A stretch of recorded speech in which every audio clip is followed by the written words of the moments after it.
Hi friends, అందరికీ శుభోదయం అండి.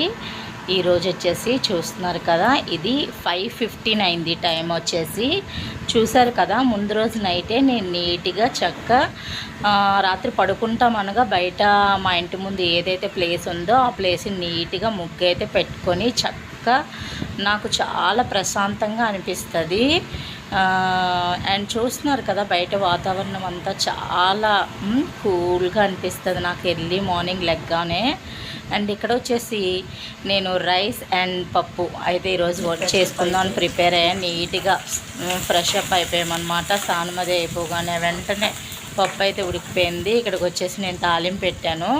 అండ్ ఫైనల్లీ నాకైతే పప్పులో కరివేపాకు లేకపోతే నాకు అస్సలు ఇష్టం ఉండదు అనమాట. ఏ కర్రీ టేస్ట్ అయితే ఉండదని ఫీల్ అవుతాను నేను ఎక్కువగా. అండ్ చూస్తున్నారు కదా, ఇక్కడ వచ్చేసి నేను బయట నుంచి ఈరోజు దోశ అయితే తెప్పించుకున్నాను. వావ్, అక్కడైతే చాలా టేస్టీగా ఉంటుంది. అండ్ చూస్తుంటే మీరు కూడా టెంప్ట్ అయ్యేలా ఉంటుంది ఈ దోశ అయితే.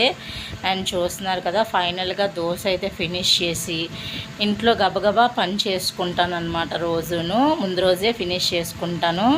ఇంకొక విషయం అండి, పాసిబోళ్ళు ఉంటే పాడి కోరుతుంది అనేవారు మా అమ్మమ్మ అయితే. అప్పుల్లో మా చిన్నప్పుడు అండి, అమ్మమ్మ పక్కనే పడుకున్నప్పుడు అమ్మమ్మ అయితే మాకు చెప్పేదనమాట. సో అదైతే నేను ఫాలో అవుతానండి.